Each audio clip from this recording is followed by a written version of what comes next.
ना इधर जाएंगे ना उधर जाएंगे।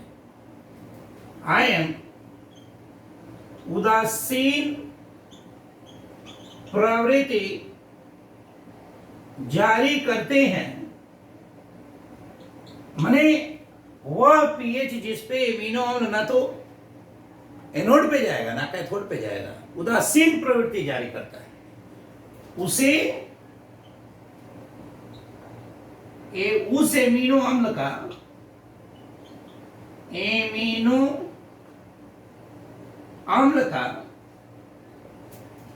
समविभव बिंदु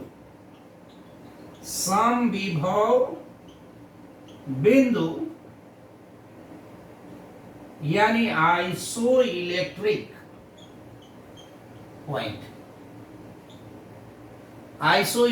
पॉइंट कहते हैं। अब ये देखिए, अब ये हर एक का अलग अलग होगा। अपने पास जो कुल प्रोटीन का जब हम लोगों ने अध्ययन किया तो प्रोटीन में कुल 20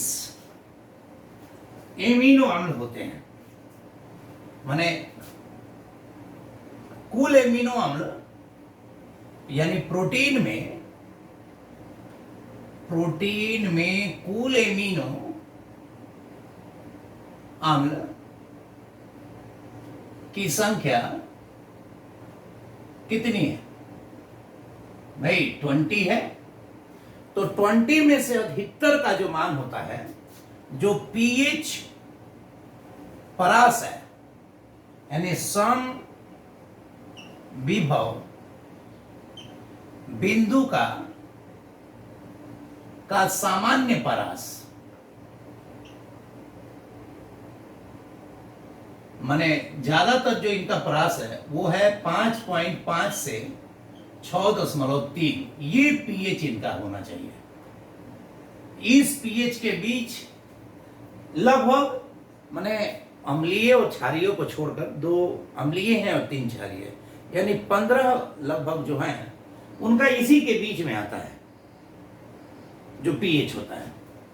बाकी जब हम उसका वर्गीकरण करेंगे एमिनो अम्ल का तो उसमें इनको और डीपली स्टडी करेंगे अगले लेक्चर में। तो फिलहाल ये आपका एमिनो अम्ल का परास है,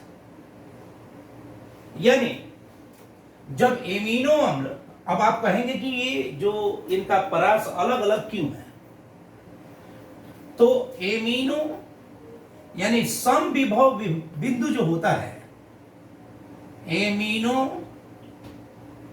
अम्ल का सम विभव बिंदु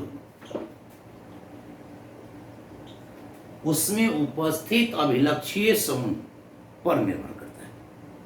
बिंदु उसमें उपस्थित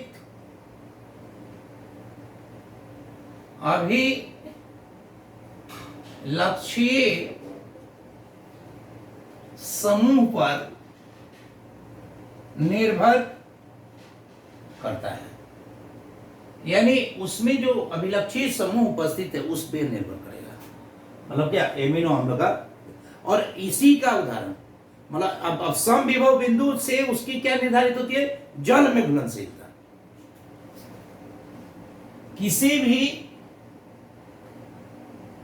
एमिनो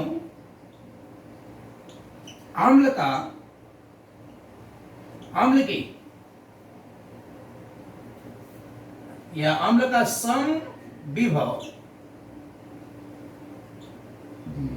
बिंदु उसकी जल में घुलनशीलता को दर्शाता है, या दर्शाता क्या, निर्धारित करता है, घुलनशीलता को निर्धारित करता है।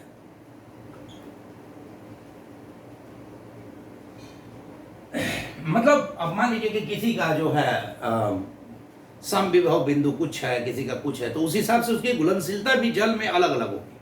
और इसी गुण का हम लोग प्रयोग करते हैं विभिन्न एमिनो अम्लों का, प्रोटीन के अपघटन के बाद जो अलग अलग एमिनो अम्ल हमें प्राप्त होते हैं उनके पृथक्करण के लिए। मतलब एमिनो अम्ल के इस गुण का प्रयोग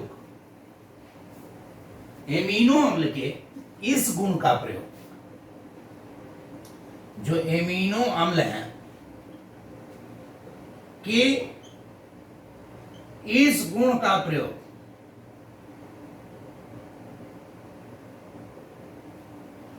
प्रोटीन अपघटन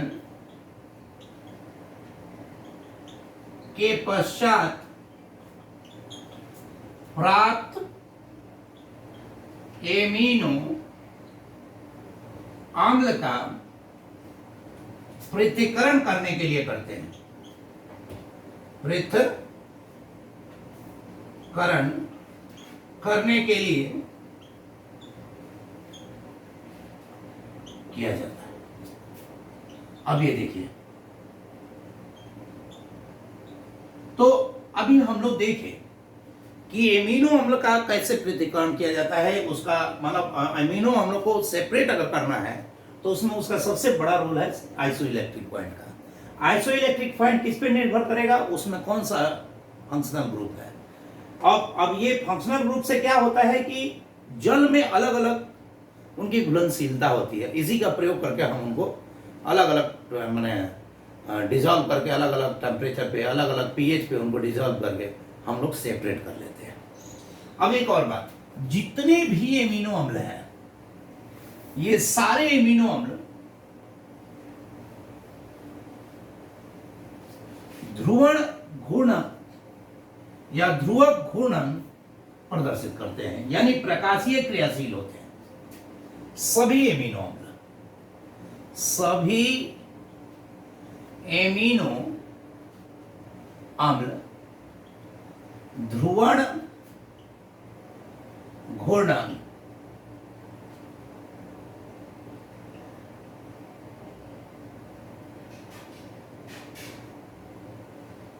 प्रदर्शित करते हैं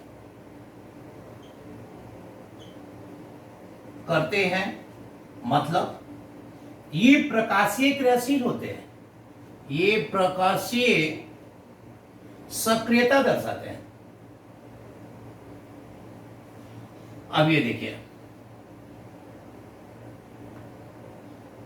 ये प्रकाशीय सक्रियता दर्शाते हैं। अब प्रकाशीय सक्रियता क्यों से दर्शाएंगे भाई, कि यहां पे जैसे मान लीजिए C है, ये H है, ये R है, ये NH2 है और ये COOH है। ये असम्मित कार्बन हुआ कि नहीं, असम्मित कार्बन। अब ये असम्मित कार्बन होने की वजह से ये क्या हो गया, प्रकाशीय क्रियाशील हो गया। लेकिन यहां एक अपवाद है। अपवाद यह है कि एक एमिनो अम्ल होता है ग्लाइसिन।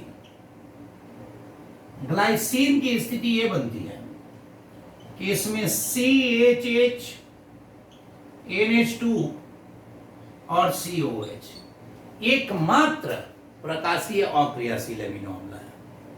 एकमात्र प्रकाशीय अक्रियाशील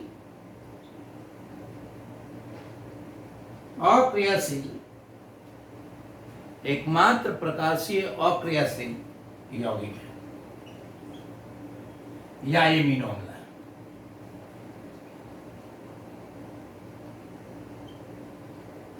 बाकी सभी प्रकाशीय क्रियाशील होंगे। दूसरी बात, ये D और L दोनों श्रेणी में पाए जाते हैं। जैसे कार्बोहाइड्रेट D और L होता था ना, उसी प्रकार एमिनो अम्ल D तथा L दोनों श्रेणी में पाए जाते हैं। जो कार्बोहाइड्रेट एमिनो अम्ल जो होते हैं बेटा, ये D तथा L दोनों श्रेणी में पाए जाते हैं। दोनों श्रेणी में पाए जाते हैं, D में भी और L में भी। परंतु प्राकृतिक रूप से पाए जाने वाले एमिनो अम्ल एल श्रेणी के होते हैं। माने जैसे ग्लूकोज हमेशा कैसा होता था, डी होता था, और ये हमेशा एल होगा। तो अब आप कहेंगे कि सर डी और एल का निर्धारण कैसे करेंगे, वहां तो OH से करते थे, यहां NH2 से करेंगे। माने डी या एल के निर्धारण के लिए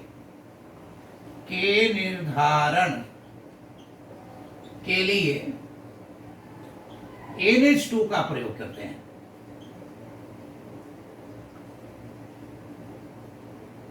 जैसे मान लिया जाए कि C, इधर देखिए NH2,